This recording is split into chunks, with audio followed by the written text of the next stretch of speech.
नमस्कार साथियों, मैं हूं कृष्णानंद सिंह और आप देख रहे हैं YouTube channel education portal Krishna. इस वीडियो में अर्थात इस अभ्यास सेट में कुल प्रश्नों की संख्या 50 रखी गई है। इस वीडियो में जो भी वस्तुनिष्ठ प्रश्न आया है, कुछ कठिन प्रश्न को शामिल किया गया है। जैसी बात कही गई थी कि आसान सी परीक्षा होगी, उसके मुताबिक ये सभी प्रश्न ठीक है या नहीं कमेंट के माध्यम से ज़रूर जानकारी देंगे। लेकिन हम लोग जब आसान सा जो वस्तुनिष्ठ प्रश्न होगा, जब उसका अध्ययन कर लिए होंगे तो इसके बाद इन सभी प्रश्नों को भी पढ़ना जरूरी हो जाएगा।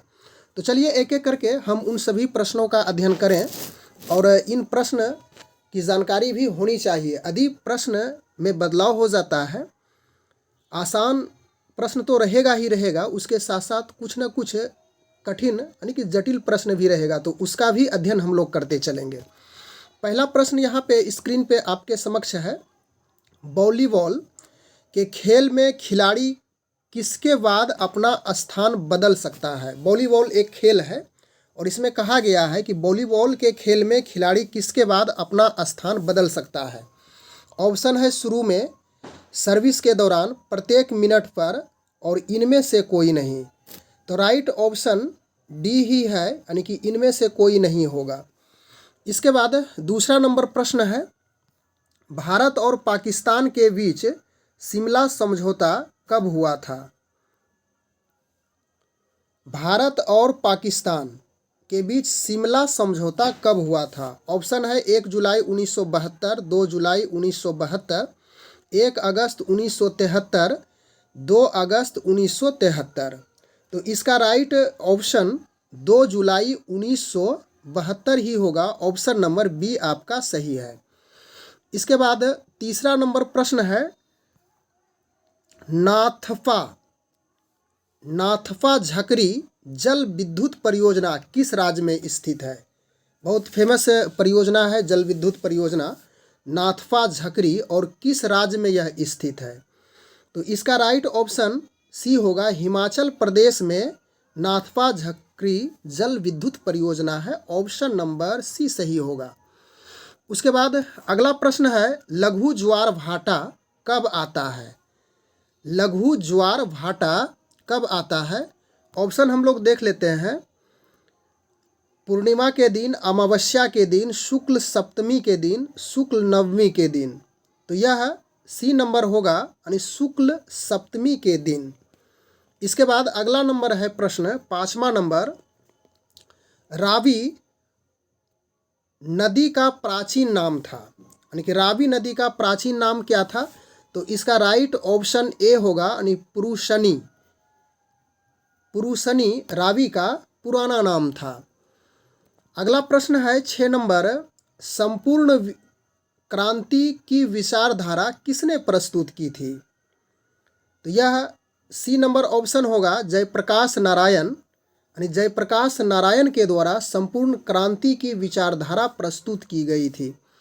अगला प्रश्न है 7वां नंबर, सदीर किसका पुराना नाम है? यानी सदीर किसका पुराना नाम है? भरतनाट्यम, कथक, मोहिनी अट्टम या तो फिर ओडिसी का?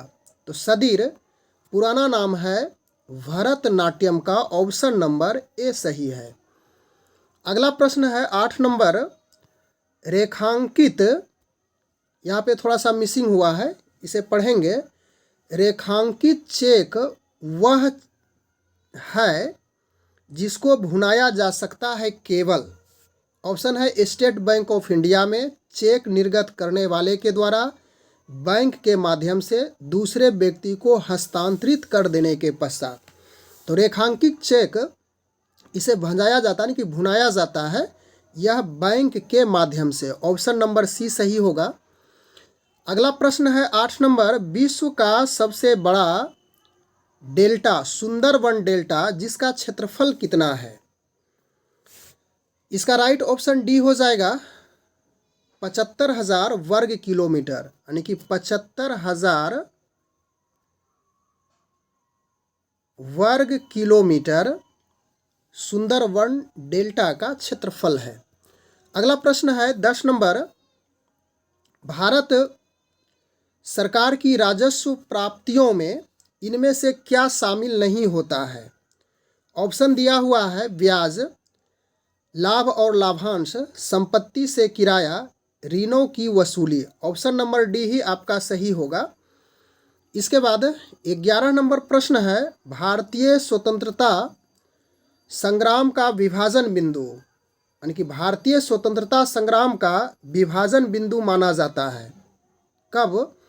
तो 1905 ईस्वी है। इसका राइट आंसर यही होगा, ए नंबर, यानी कि जिस समय बंगाल का विभाजन हुआ था उसी को भारतीय स्वतंत्रता संग्राम का विभाजन बिंदु माना जाता है। अगला प्रश्न है 12 नंबर, कौन सा सत्याग्रह आंदोलन, यानी कौन सा सत्याग्रह आंदोलन किससे संबंध नहीं था, यानी किनसे संबंध नहीं था? बारदोली सत्याग्रह, यानी कौन सा सत्याग्रह आंदोलन से संबंधित नहीं था? तो इसमें है ऑप्शन बारदोली सत्याग्रह, अहमदाबाद सत्याग्रह, इसके बाद है चंपारण सत्याग्रह, खेड़ा सत्याग्रह। तो यह अहमदाबाद सत्याग्रह, ऑप्शन नंबर बी सही होगा। अगला प्रश्न है 13 नंबर, कॉमनवेल्थ खेल, यानी कॉमनवेल्थ गेम कितने वर्षों के बाद आयोजित किए जाते हैं? तो इसका राइट ऑप्शन 4 वर्ष होगा, यानी कि 4 वर्ष के अंतराल में कॉमनवेल्थ गेम आयोजित किए जाते हैं। ऑप्शन नंबर डी सही होगा। उसके बाद अगला प्रश्न है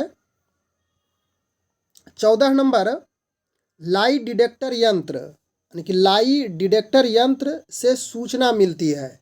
तो इसका सही ऑप्शन डी होगा। इसको थोड़ा सा सुधार करके पढ़ेंगे, शरीर के नाड़ी या श्वसन की गति में हो रहे परिवर्तन को, यानी कि शरीर के नाड़ी या तो फिर श्वसन की गति में हो रहे परिवर्तन लाई डिटेक्टर से मापी जाती है। अगला प्रश्न है 15 नंबर, किसी अक्रिय गैस की बाहरी कक्षा में, यानी कि वाहितम कक्षा में कितने इलेक्ट्रॉन होते हैं? इलेक्ट्रॉन की संख्या पूछी गई है। तो यह 8 होती है। ऑप्शन नंबर सी आपका सही होगा। अक्रिय गैस, यानी कि निष्क्रिय गैस की बाहरी कक्षा में इलेक्ट्रॉन की संख्या 8 होती है। इसी वजह से ये सभी गैसें अक्रिय होती है। उसके बाद 16 नंबर प्रश्न है, मायोसिन प्रोटीन पाई जाती है, यानी कि मायोसिन प्रोटीन कहाँ पाई जाती है? तो यह पेशी में पाई जाती है। ऑप्शन नंबर सी है। उसके बाद 17 नंबर में हम लोग आ चुके हैं, परमाणु सिद्धांत का जन्मदाता है। तो एटॉमिक थ्योरी के जन्मदाता, यानी कि परमाणु सिद्धांत के जन्मदाता कौन है, यह पूछा गया है। तो आपका ऑप्शन बी नंबर सही डाल्टन होगा। 18 नंबर प्रश्न, किसी प्रस्ताव को सरकार के विरुद्ध, यानी किस प्रस्ताव को सरकार के विरुद्ध निंदा प्रस्ताव माना जाता है? तो इसका राइट ऑप्शन स्थगन प्रस्ताव होगा। ए नंबर सही है। 19 नंबर प्रश्न में हम लोग आ चुके हैं, निम्नलिखित में से किसका मूल संविधान में समावेश नहीं था? मूल कर्तव्य, मौलिक अधिकार, नीति निदेशक तत्व, नागरिकता का। तो इसका राइट आंसर मूल कर्तव्य होगा। ए नंबर सही है। उसके बाद 20 नंबर प्रश्न है, औरंगजेब की मृत्यु के उपरांत, औरंगजेब की मृत्यु के बाद सर्वाधिक समय तक शासन करने वाला बादशाह कौन था? तो इसका राइट ऑप्शन डी होगा, यानी कि मोहम्मद शाह अधिक दिनों तक शासन किया था। अगला प्रश्न है, मोहम्मद तुगलक ने किस वर्ष अपनी राजधानी दिल्ली से दौलताबाद परिवर्तित किया था?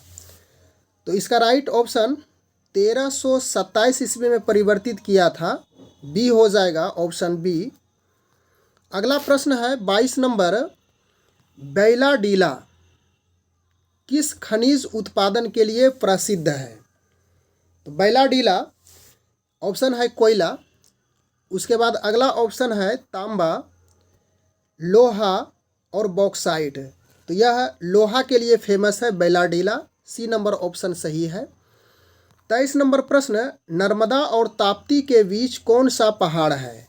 तो नर्मदा और ताप्ती के बीच यह सतपुड़ा पहाड़ है, ऑप्शन नंबर सी, यानी सतपुड़ा के घने जंगल नर्मदा और ताप्ती के बीच में है।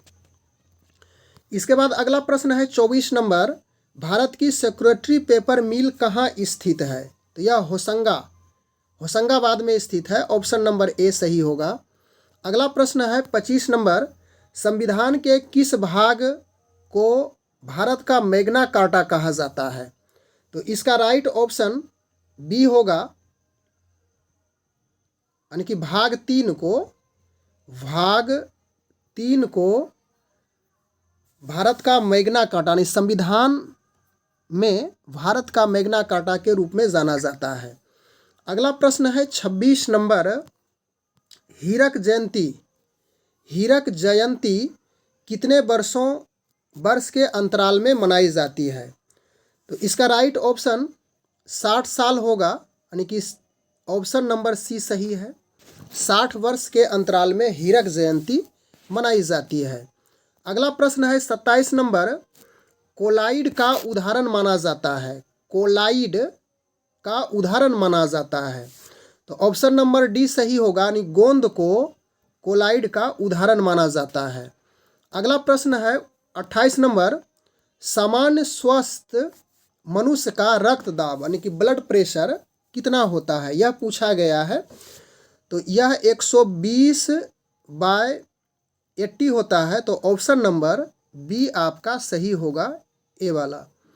अगला प्रश्न है 29 नंबर, एक सिंह वाले गैंडे किस अभयारण्य की अनमोल विरासत है? तो एक सिंह वाले गैंडे, तो इसका राइट ऑप्शन ए ही होगा, काजीरंगा में एक सिंह, यानी काजीरंगा अभयारण्य में एक सिंह वाले गैंडे पाए जाते हैं, ऑप्शन नंबर ए सही होगा। अगला प्रश्न है 30 नंबर, महात्मा गांधी ने हरिजन यात्रा कहाँ से प्रारंभ किया था? तो यह वर्धा से प्रारंभ किया था, याद रखेंगे, वर्धा जगह है एक, वहीं से महात्मा गांधी ने हरिजन यात्रा को प्रारंभ किए थे। इसके बाद 31 नंबर प्रश्न, अकबर के समय वित्त मंत्री को क्या कहा जाता था? तो इसका राइट ऑप्शन वजीर होगा, ऑप्शन नंबर सी। अगला प्रश्न है 32 नंबर, विजय स्तंभ का निर्माण किसने करवाया था? तो यह प्रश्न आपके लिए मैं छोड़ रहा हूँ। इस प्रश्न का जवाब कमेंट के माध्यम से जरूर देंगे। प्रश्न संख्या लिख देंगे 32 और इसका कौन सा होगा ऑप्शन, यहाँ पे आपको लिख देना है। इसके बाद आगे चलें, 33 नंबर प्रश्न है, तमिलनाडु तट पर निम्नलिखित किसके द्वारा शीतकालीन वर्षा होती है? तो यह उत्तरी पूर्वी मानसून से होती है, ऑप्शन नंबर ए सही हो जाएगा। 2 ऑप्शन और भी नीचे दिया हुआ है, इसे आप पढ़ लेंगे। उसके बाद अगला प्रश्न है 34 नंबर, पॉलिटिक्स ऑफ चरखा नामक पुस्तक किसने लिखी थी? पॉलिटिक्स ऑफ चरखा, तो इसका राइट ऑप्शन बी होगा, जेवी कृपलानी के द्वारा लिखा गया था पॉलिटिक्स ऑफ चरखा नामक पुस्तक। इसके बाद 35 नंबर प्रश्न में हम लोग आ चुके हैं, दुलहस्ती परियोजना किस नदी पर स्थित है? ऑप्शन है रावी, ब्यास, चिनाब, झेलम। तो दुलहस्ती परियोजना यह चिनाब नदी पर स्थित है, ऑप्शन नंबर सी। अगला प्रश्न है 36 नंबर, मुखौटा नृत्य का संबंध है कथकली, मणिपुरी, कुचिपुड़ी, भरतनाट्यम। तो मुखौटा नृत्य यह कथकली से रिलेटेड है, ऑप्शन नंबर ए। अगला प्रश्न 37 नंबर, रंगोली लोक शैली प्रचलित है। रंगोली लोक शैली प्रचलित है, यानी कि कहाँ से यह रिलेटेड है? ऑप्शन यहाँ पे दिया हुआ है, उड़ीसा, महाराष्ट्र, पश्चिम बंगाल, आंध्र प्रदेश। तो आपका राइट ऑप्शन महाराष्ट्र हो जाएगा, ऑप्शन नंबर बी। अगला प्रश्न 38 नंबर, कुल प्रश्नों की संख्या 50 है, हम लोग अंतिम पड़ाव में आने वाले हैं। कृत्रिम उर्वरक में समान रूप से नाइट्रोजन, फास्फोरस और एक तीसरा तत्व कौन सा पाया जाता है? तो यह तीसरा तत्व पोटेशियम पाया जाता है, ऑप्शन नंबर सी सही है। इसके बाद 39 नंबर प्रश्न, ताजमहल का निर्माण भारत और किस देश के विशेषज्ञ ने किया? तो इसका राइट आंसर बी होगा, फारस के विशेषज्ञ और भारत के विशेषज्ञ मिलकर के ताजमहल का निर्माण किया था। 40 नंबर प्रश्न है, राष्ट्रपति, भारत का राष्ट्रपति किसको संबोधित करके अपना त्याग पत्र अपने हाथ से लिख के दे सकता है? तो इसका राइट ऑप्शन बी होगा, उपराष्ट्रपति को त्याग पत्र दे सकते हैं राष्ट्रपति। 41 नंबर प्रश्न, आर्य सर्वप्रथम किस स्थान में आकर बसे थे? आर्य सर्वप्रथम किस स्थान में आकर बसे थे? तो इसका राइट ऑप्शन ए होगा, यानी सिंध में सबसे पहले आकर आर्य बसे थे, ऑप्शन नंबर ए। अगला प्रश्न है 42 नंबर, किसका संकलन ऋग्वेद पर आधारित है? यजुर्वेद, सामवेद, अथर्ववेद, इनमें से कोई नहीं। तो किसका संकलन ऋग्वेद पर आधारित है? तो यह सामवेद पर आधारित है, ऑप्शन नंबर बी आपका सही होगा। इसके बाद 43 नंबर प्रश्न, संदर्भ सभ्यता, इसको ध्यान रखिएगा, यह हो गया सैंधव। सैंधव सभ्यता के लोग किस धातु से परिचित नहीं थे? तो सैंधव सभ्यता के लोग लोहा से नहीं परिचित थे, ऑप्शन नंबर डी सही है। 44 नंबर प्रश्न, कनिष्क की राजधानी कहाँ थी? ऑप्शन नीचे दिया हुआ है, तक्षशिला, पेशावर, कन्नौज और लोथल। तो इसकी राजधानी पेशावर, यानी कि जिसे पुरुषपुर भी कहा जाता है, ऑप्शन नंबर बी आपका सही होगा। अगला प्रश्न है 45 नंबर, चीनी यात्री फाहियान किसके शासनकाल में भारत आया था? कनिष्क, चंद्रगुप्त प्रथम, चंद्रगुप्त द्वितीय, हर्षवर्धन। तो यह सी नंबर ऑप्शन सही होगा, चंद्रगुप्त द्वितीय के शासनकाल में चीनी यात्री फाहियान भारत आए थे। अगला प्रश्न है 46 नंबर, पृथ्वीराज चौहान के दरबारी कवि का क्या नाम था? पृथ्वीराज चौहान के दरबारी कवि चंदवरदायी थे, ऑप्शन नंबर बी सही है। इसके बाद 47 नंबर प्रश्न, मीराबाई समकालीन थी, यानी कि मीराबाई किसके समकालीन थी? तो यह चैतन्य महाप्रभु के समकालीन थे, ऑप्शन नंबर बी हो जाएगा सही, यानी कि जिस प्रकार का ऑप्शन रहेगा उसी अनुसार से आपको सेलेक्ट करना है। अगला प्रश्न है 48 नंबर, महासागरों में ज्वार भाटा की उत्पत्ति के क्या कारण हैं? तो चलिए हम लोग राइट आंसर पे ही चलते हैं। इसका सी हो जाएगा, सूर्य और चंद्रमा के संयुक्त प्रभाव के कारण ज्वार भाटा उत्पन्न होते हैं। और अंतिम प्रश्न है 50 नंबर, दीर्घ रेडियो तरंगे पृथ्वी की किस सतह से परावर्तित होती है? तो यह ऑप्शन नंबर बी हो जाएगा, आयन मंडल से। यह 49 नंबर प्रश्न था। उसके बाद अंतिम प्रश्न 50 नंबर में, गल्फ स्ट्रीम किस प्रकार की धारा है? ठंडी, गर्म, सामान्य ताप की, या तो फिर बर्फीली है? इसे भी मैं आपके लिए छोड़ रहा हूँ। अंतिम प्रश्न है 50 नंबर का, गल्फ स्ट्रीम किस प्रकार की धारा है? ठंडी है या गर्म है या सामान्य ताप की है या तो फिर बर्फीली है? कमेंट के माध्यम से जरूर इसका भी जवाब देंगे। प्रश्न संख्या लिख देंगे 50। यदि ए होगा तो ए देंगे, बी होगा तो बी देंगे, या तो सी होगा तो सी, या तो फिर डी होगा तो डी देंगे। किसी एक का जवाब कमेंट के माध्यम से देना है।